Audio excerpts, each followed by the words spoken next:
Senior Inspector Zith adjusted their ceremonial robes as they descended the sleek diplomatic shuttle.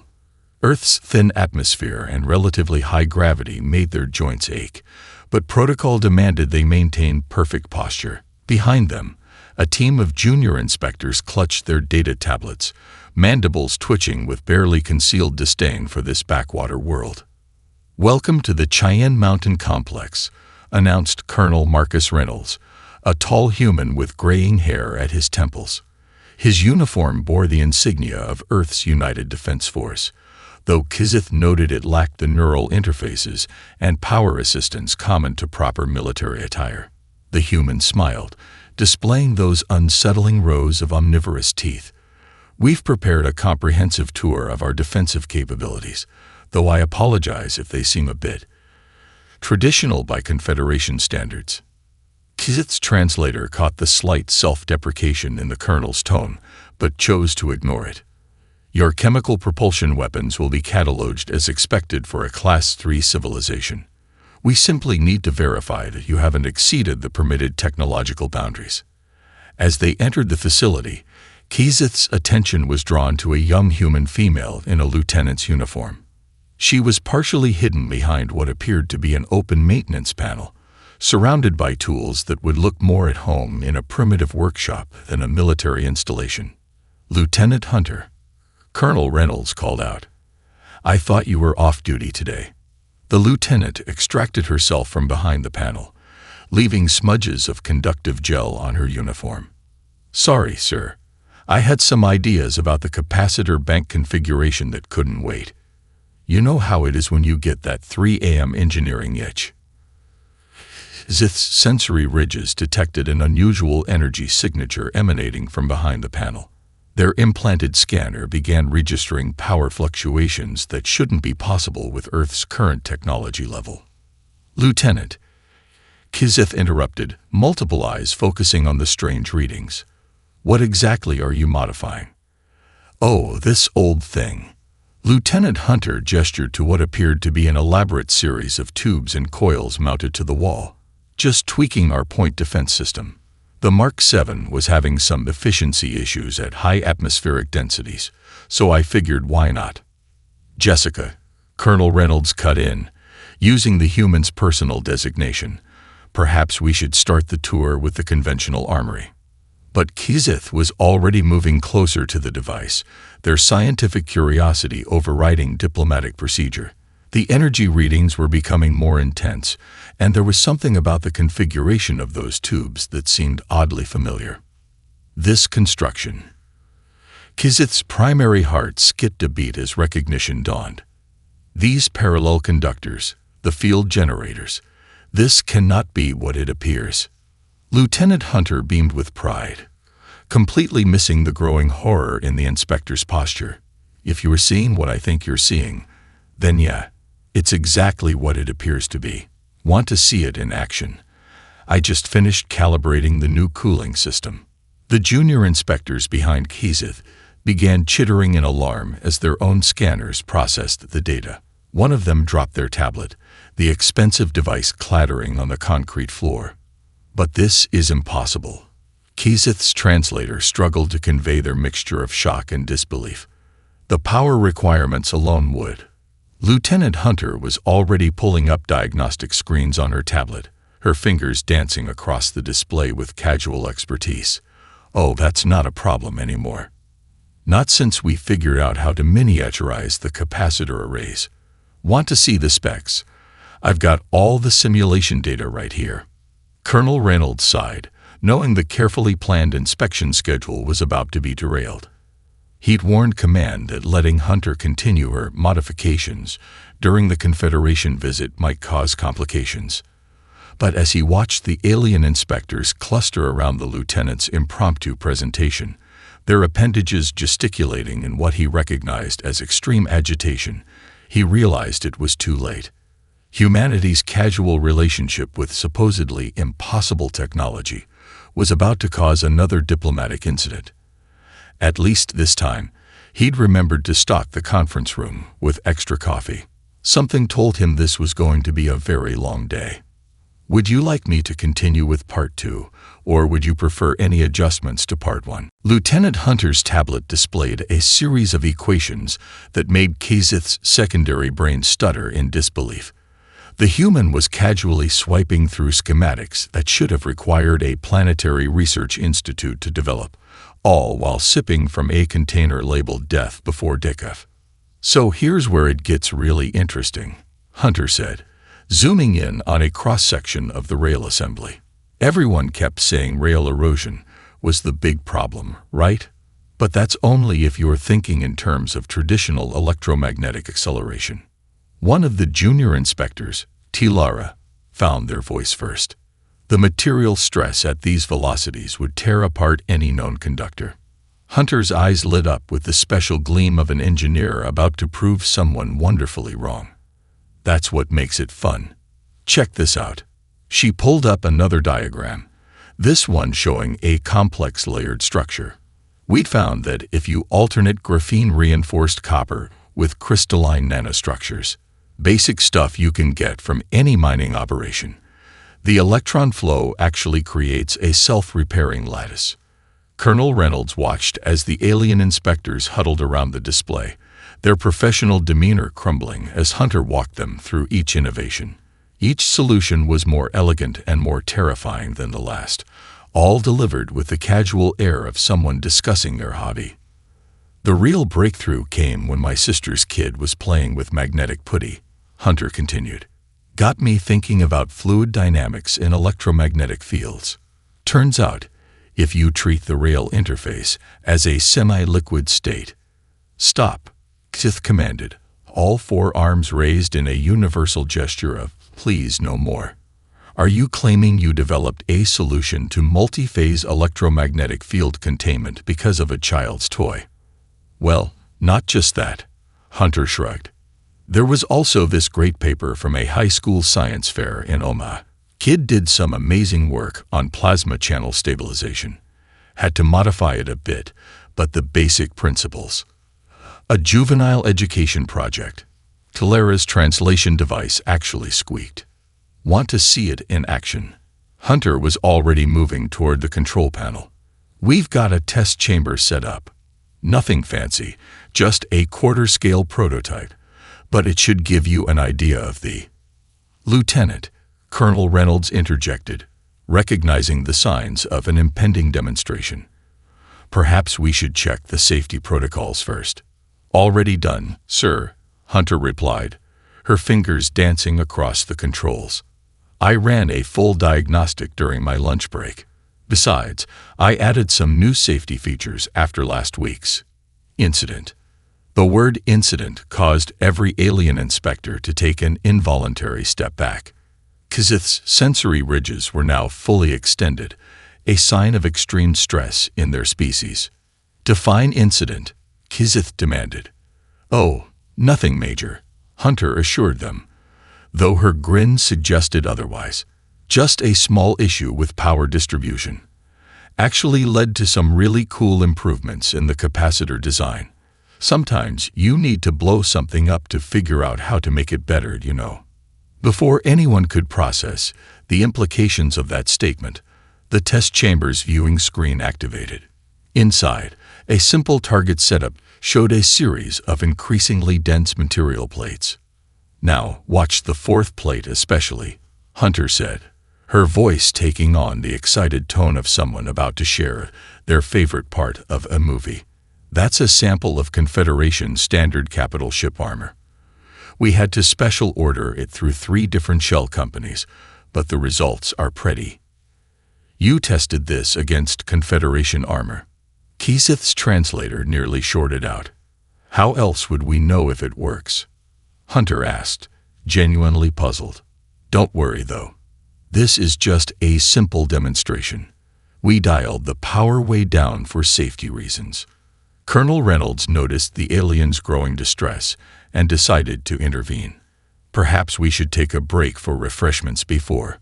The rest of his suggestion was lost in the distinctive crack boom of a hypersonic projectile tearing through space, followed by the spectacular disintegration of all 4 test plates.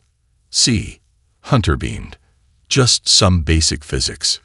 Would you like me to continue with Part 3, or would you prefer any adjustments to Part 2? After the demonstration, Kizith demanded a full investigation into the development history of the Railgun project. They expected to find classified military research facilities, top-secret government programs, or at least a properly accredited weapons development institute. What they found instead made their primary heart nearly stop. "This is your research laboratory." Kizith stared at the converted two-car garage behind Lieutenant Hunter's suburban home. Toolboxes were stacked next to what appeared to be exercise equipment, and a half-assembled motorcycle shared space with prototype rail components. "Oh, this is just my weekend workshop," Hunter said, stepping over a cat that seemed utterly unimpressed by the alien delegation. Most of the early work was done at the university makerspace. Professor Williams let us use the physics lab after hours as long as we promised not to melt anything important. Tilera was scanning a workbench with trembling appendages. "These are professional fabrication tools." "Nah, most of it's just regular hardware store stuff." Hunter picked up what looked like a modified welding torch. "Though this one's special. Got it off Etsy. Guy in Wisconsin makes them custom for the home engineering community." Home, engineering, community. Each word from Kizith's translator dripped with growing horror. Hunter's face lit up. "Oh man, let me show you my Discord server." She pulled out her phone, bringing up a chat room filled with schematics, equations, and casual discussions about breaking the laws of physics. "We've got about 50,000 members now. There's this one group in Australia that's doing amazing things with superconductor cooling." Colonel Reynolds, who had been quietly observing, decided to interject before the aliens had a collective nervous breakdown. "Lieutenant, perhaps we should focus on your personal contributions." "Right, sorry." Hunter led them to a corner workstation, where a holographic display showed multiple design iterations. "This was my first working prototype. Built it for my master's thesis. Had to keep the power low because the university's insurance didn't cover antimatter containment breaches. Your educational institution allowed this?" one of the junior inspectors asked, their voice rising several octaves. "Well, not officially," Hunter admitted. "But the dean was really cool about it after we won the International Science Fair. Even got us extra funding when we proved we could use it for asteroid mining." Kith was now examining a wall covered in framed documents. "These are patents." "Yeah, I believe in open source, but my lawyer insisted. Something about national security and preventing international incidents." Hunter made air quotes with her fingers. "Still share all the basic stuff online though. You should see our subreddit. The memes are great. You share weapons technology through entertainment channels." Tilera's translator actually glitched on the word memes. "Knowledge should be free," Hunter said with a shrug, pulling up a video platform on a nearby screen. "Check out my latest tutorial. 10 easy steps to build your own magnetic acceleration system. We just hit 1 million subscribers." The video showed Hunter wearing safety goggles and a t-shirt reading E=Mach2, but only if you're not a coward, cheerfully explaining principles that most civilizations kept under the highest security classifications. "And these subscribers, they replicate your work?" Kizith asked, already knowing and dreading the answer. "Some of them, yeah. There's this kid in Minnesota who made some really cool modifications to the power distribution system. Had to help their parents with the permit applications after they accidentally created a small quantum singularity, but it all worked out." Colonel Reynolds noticed several of the junior inspectors swaying slightly. "Perhaps we should move on to the official facility tour." "Oh, sure," Hunter said, picking up a tablet. "Just let me update the GitHub repository first. We're having a really good discussion about using neural networks to optimize rail geometry." As they left the garage, Sith turned to Colonel Reynolds. Your species, you actually encourage this behavior." Reynolds smiled diplomatically. "Lieutenant Hunter is actually one of our more conservative engineers. Wait until you meet the folks working on fusion drives." The sound of multiple alien bodies hitting the ground suggested that perhaps the fusion drive tour should wait for another day. "Would you like me to continue with Part 4, or would you prefer any adjustments to Part 3? The emergency alert cut through the regular programming on every screen in the solar system. Lieutenant Hunter was in the middle of a live stream about capacitor optimization when it happened, her audience of 50,000 engineering enthusiasts suddenly getting a front-row seat to history. "This is not a drill." The message scrolled across her screen. "Vrakth battle fleet detected approaching Mars colony. Confederation Defense Forces unable to establish effective defensive line. All military personnel report to designated stations." Hunter looked at her chat, then back at the camera. "Sorry, folks. Looks like we'll have to put the quantum tunnel capacitor discussion on hold. Keep working on those calculations, though, and remember, if you see smoke, you're just finding new ways to make improvements." Within an hour, the Situation Room at Cheyenne Mountain was packed. Kizith and the Confederation representatives were there, their usually perfect posture now showing signs of stress as they watched the tactical displays.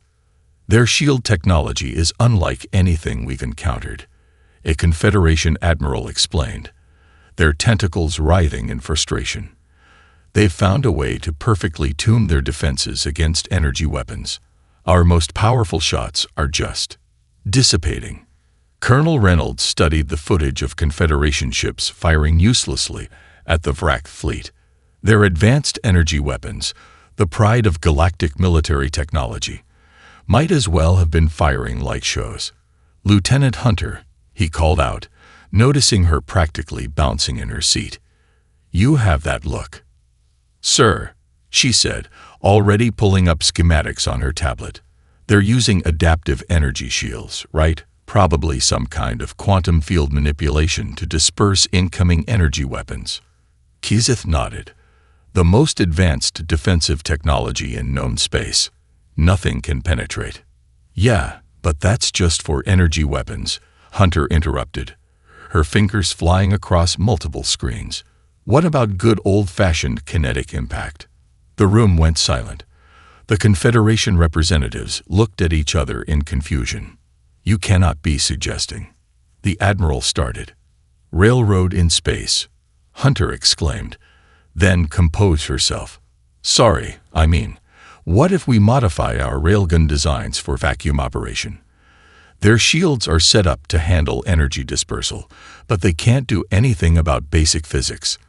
Mass times velocity is still mass times velocity." She pulled up the schematics from her weekend project and started making rapid modifications. "Look, if we take the basic design and scale it up, add some of those cooling improvements that kid from Minnesota came up with." "This is absurd," one of the Confederation officials protested. "You cannot fight an advanced space fleet with projectile weapons."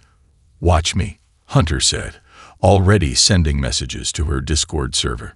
"Hey, Colonel, how do you feel about crowdsourcing some emergency weapons development?" Reynolds pinched the bridge of his nose. "As long as you keep it to the verified engineers this time. We don't need another incident like the antimatter containment debacle."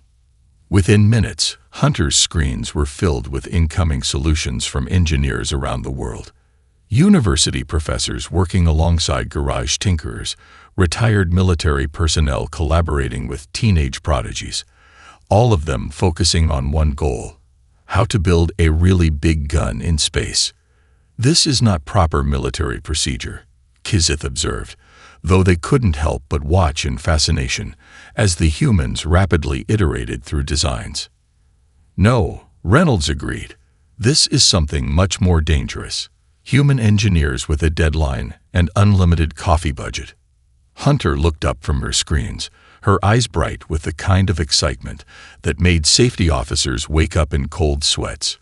"Sir, we're going to need every fabrication facility from here to Luna, about 1 million tons of raw materials, And she paused for dramatic effect. Permission to ignore some minor safety regulations. Reynolds looked at the approaching wrecked fleet on the display, then back at his most brilliantly unstable engineer. Do it. Would you like me to continue with Part 5, or would you prefer any adjustments to Part 4? 3 days into what would later be known as the Great Space Gun Rush, the observation deck of Lunar Base Alpha had been transformed into something between a college engineering lab and a caffeine-fueled war room. Lieutenant Hunter stood at the center of the chaos, her uniform now adorned with multiple coffee stains and a badge that read Physics, like engineering, but with more explosions. Okay, people. She called out over the buzz of activity. Status updates. Australia team, how's the power distribution coming along? A holographic screen lit up, showing a group of engineers surrounded by complex machinery. We've adapted the superconductor cooling system from the particle accelerator at CERN. Turns out those Swiss scientists are really cool about sharing when you tell them it's for shooting at aliens. Perfect. Tokyo team, talk to me about the rail design. Another screen activated. We've integrated the magnetic field stabilization system that won the Osaka Science Fair last year. That middle school kid was right about the plasma containment. Kizith, who had been watching this display of chaotic innovation with growing anxiety, finally spoke up. This is not how military research and development works. Hunter turned to them, grinning while chugging her 6th energy drink of the hour. You're right. Usually it takes way longer and costs way more. Reddit user QuantumEat420 just solved our projectile guidance system issue with something they came up with for their gaming PC. Colonel Reynolds, now sporting his own E=Mach2 or bust coffee mug, reviewed the latest simulation data. How are we planning to deal with the recoil from firing these things? Oh, that's the fun part. Hunter pulled up a new schematic. Remember that viral video of the guy who built a rocket-powered skateboard? We're using his thrust vectoring system, just scaled up about 1,000 times. The Confederation admiral, who had been silently observing, finally lost their composure. You're basing military technology on entertainment videos. Not just entertainment, Hunter corrected, pulling up multiple screens. We've got peer review happening in real time on Stack Exchange. 3 different physics forums are checking our math, and the entire engineering department at MIT is running simulations between classes. A junior engineer rushed up with a tablet. Lieutenant, the high school robotics team from Denver just found a way to improve the autoloader efficiency by 40%. See, Hunter beamed at the increasingly distressed aliens. This is why open source is amazing. The main screen lit up with a new alert. The wrecked fleet had just destroyed another Confederation defense platform, their shields shrugging off the most advanced energy weapons in known space. Time for the test fire, Hunter announced, her voice carrying that special tone of someone about to do something either brilliant or catastrophic. Everyone behind the blast shields. And someone get me a fresh coffee. This is going to be epic. The prototype railgun, a massive construction of human ingenuity and questionable safety decisions, hummed to life. The Confederation representatives watched in horror as power readings exceeded what their sensors could register. Are those emergency warning lights supposed to be flashing? Kizith asked nervously. Probably not, Hunter admitted, making some quick adjustments. But that's what makes it exciting. Firing in 3, 2. Lieutenant, Colonel Reynolds interrupted. Perhaps we should double-check the rest of his sentence was lost in the most satisfying THOOM sound ever heard on the moon, as the first human-made relativistic projectile screamed its way toward an unsuspecting target drone. The resulting impact lit up space like a new star being born. When the sensors cleared, there was nothing left of the target except an expanding cloud of very small, very fast-moving particles. Hunter looked at the data readings, Then, at her stunned audience, anyone want to help me build about 100 more of these? I've got pizza coming. And someone found a way to make the next version 20% more efficient using parts from an old Tesla coil. Would you like me to continue with Part 6, or would you prefer any adjustments to Part 5? The first engagement between human and Vrakth forces would later be described in Confederation military textbooks as the day everyone learned to take humans seriously. The tactical display in Lunar Command showed the Vrakth fleet approaching with perfect formation, their energy shields gleaming with confidence. "All ships report ready," Lieutenant Hunter announced, her voice carrying through the command center. She'd finally changed into a fresh uniform, though she'd somehow managed to get engine grease on this one too. Railgun platforms are charged and tracking. The hastily constructed defense fleet was unlike anything the Confederation had ever seen. Converted cargo ships bristled with railguns, their hulls reinforced with what one engineering team had described as spicy structural improvements. Each weapon had been lovingly named by his creation team: Newton's Revenge, mass times acceleration equals fun, and this end toward enemy were among the more printable options. "The Vrakth are broadcasting," a communications officer reported. "They're laughing at our ships." "Let them laugh," Hunter said, making final adjustments to the targeting systems.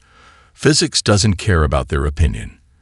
Main battery crews, remember, just like we practiced in the simulator that gaming company made for us last week." Kizith, watching from a safe distance, noticed something odd. "Why are your crews playing music?" "Oh, that's the Railgun Symphony," Hunter explained cheerfully. "Each impact creates a specific frequency based on velocity and mass, so we wrote an algorithm to time our shots for maximum musical effect." The teams got really competitive about it. The Vrakth fleet entered optimal range, their energy weapons preparing to fire. Their tactical officers weren't even bothering to adjust their shields. After all, what could these primitive vessels possibly? "Fire for effect." Hunter's command rang out. "Let's show them why you don't skip physics class." The space between the fleets lit up with the launch of hundreds of hypervelocity projectiles. Each one was a carefully engineered package of tungsten and other materials that the engineering teams had spent days arguing about on various forums. The first salvo struck the lead Vrakth ship. Their advanced shields, designed to handle energy weapons, did absolutely nothing against objects moving at a significant fraction of light speed.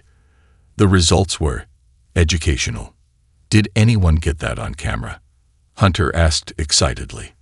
"The way their hull just, kind of, stopped being matter. The physics department at Caltech is going to love this."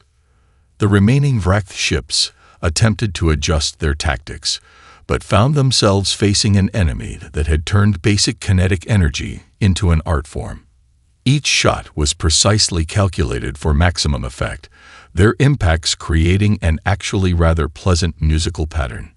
Are they flying in formation to match the rhythm of "Another One Bites the Dust"? Colonel Reynolds asked, watching the display in disbelief. "The targeting AI got into my Spotify account," Hunter admitted. "But you have to admit, it works." The battle, if it could even be called that, lasted less than 20 minutes. When it was over, the Vrakth fleet had been reduced to an interesting collection of physics problems for future students to solve.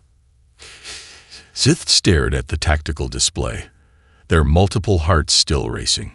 "You defeated an advanced alien fleet with glorified rock throwing." "Very fast rocks," Hunter corrected, already typing up notes for her next YouTube video. "And really, it's all about the application of basic principles. Mass times velocity equals don't mess with human engineers." "The sound they made, though," one of the gunners added. "That was just beautiful. We're thinking of entering the recording in the Interstellar Music Festival."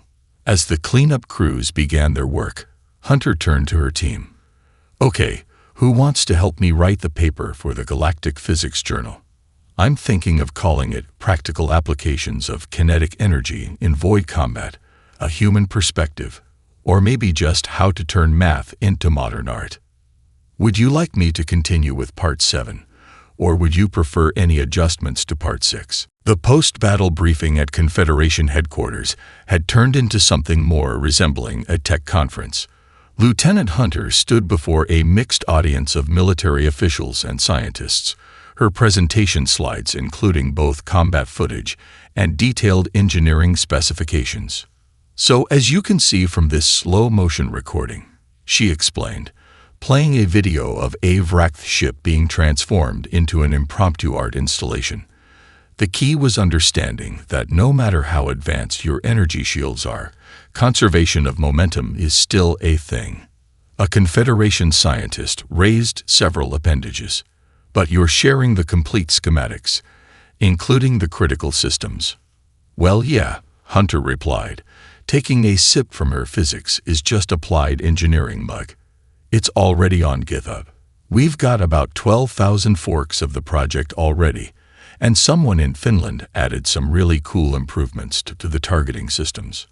Colonel Reynolds, who had long since given up on maintaining traditional military secrecy, pulled up the project page on the main screen.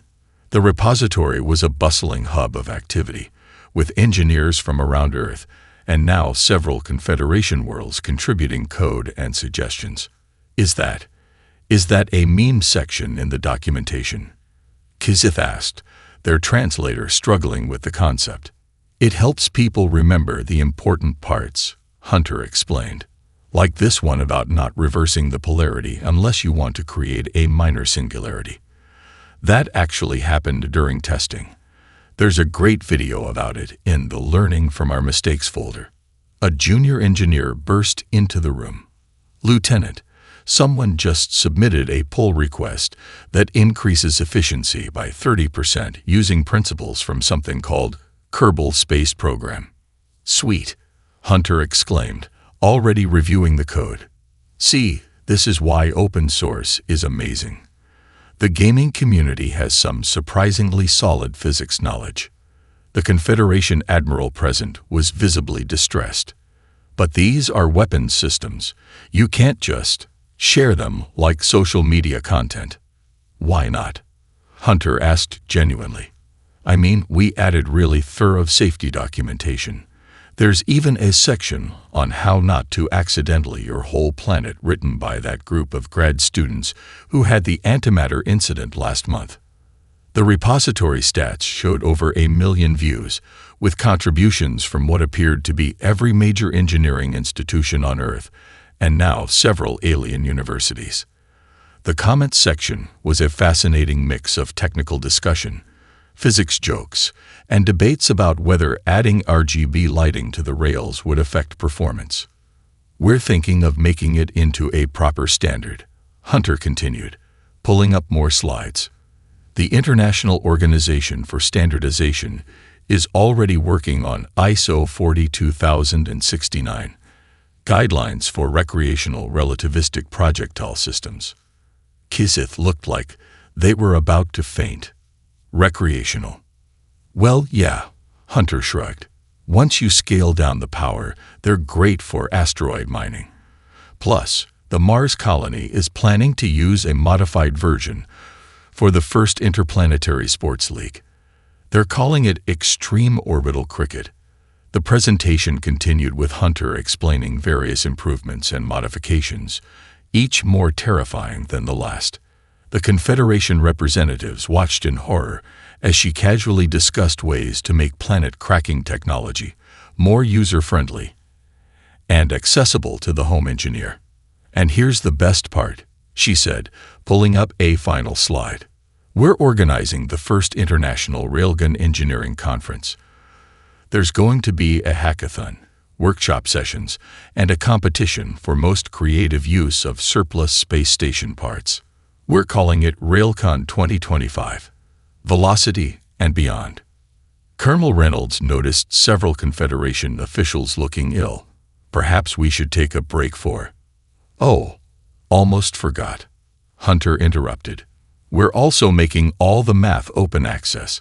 The educational team is already working on relativistic physics for kids and my first hypervelocity impact calculator. As the room erupted into chaos, with Confederation representatives arguing about security protocols and human engineers excitedly sharing code on their tablets, Hunter turned to Kizith with a grin. Want to join our Discord? We've got a great channel for first-time contributors. Would you like me to continue with Part 8, or would you prefer any adjustments to Part 7? 1 month after the battle, Kizith stood before the Confederation High Council, presenting their final report on Earth's technology classification. Their usually immaculate robes were slightly rumpled, and their secondary eyes showed signs of what humans called caffeine dependency, a condition they developed after too many late-night engineering discussions. In conclusion, they addressed the council. We must completely revise our understanding of human technological development. Their approach is unique. The head counselor leaned forward. Define unique. Kizith pulled up a holographic display showing Lieutenant Hunter's latest live stream, where she was explaining how to calculate relativistic velocities using pizza slices as visual aids. While we focus on advancing to new technologies, Kizith explained, humans prefer to, how did Lieutenant Hunter put it, hack the physics out of existing ones. They don't see technology as a linear progression, but as a playground for innovation. Another council member spoke up. Surely their methods must be standardized, regulated. Kizith's laughter had a slightly hysterical edge. Yesterday, a group of what they call weekend warriors improved our best quantum computer using parts from something called a PlayStation 5 and a modified toaster. Their solution involved coffee stain napkin calculations and 3 memes I still don't understand. The display showed various human engineering forums, where discussions about world-changing technologies were interspersed with cat pictures and debates about the best pizza toppings. Their primary military engineer has a social media following larger than most planetary populations. Kizith continued. Her latest video, 10 cool tricks with quantum tunneling. Number 7 will surprise you. Broke our classification system's security protocols just by existing. The council chamber erupted in murmurs as Kizith showed clips from Railgun 2025's opening ceremony, where engineers from Earth and several Confederation worlds were collaborating on projects that defied both physics and common sense. I recommend, Kizith said, their voice steady despite their obvious exhaustion, that we create an entirely new classification, human engineering. Approach with caution and snacks.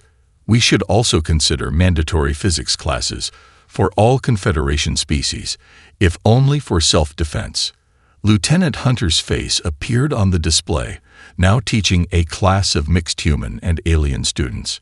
And remember, kids, she was saying, the laws of physics are more like guidelines with the right engineering attitude. Furthermore, Kizith added, I suggest we immediately begin cultural exchange programs. Not for the technology.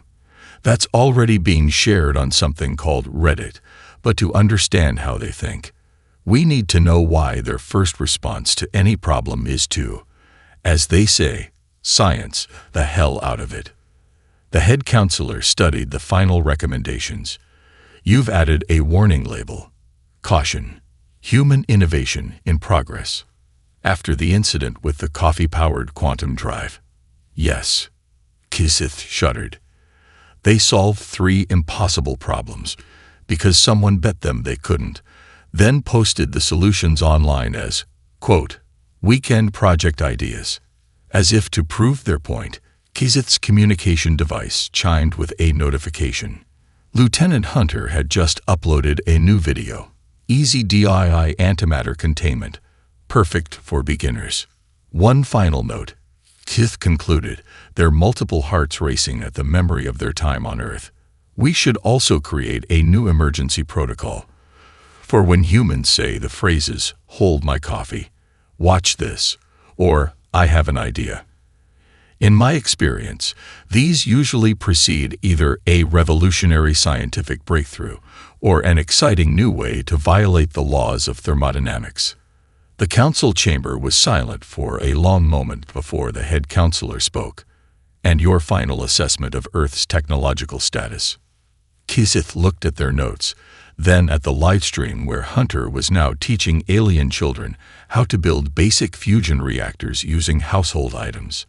Officially, highly advanced, but unconventional. Unofficially, they paused. Keep them away from coffee and bet money, and hope they never get bored. The end.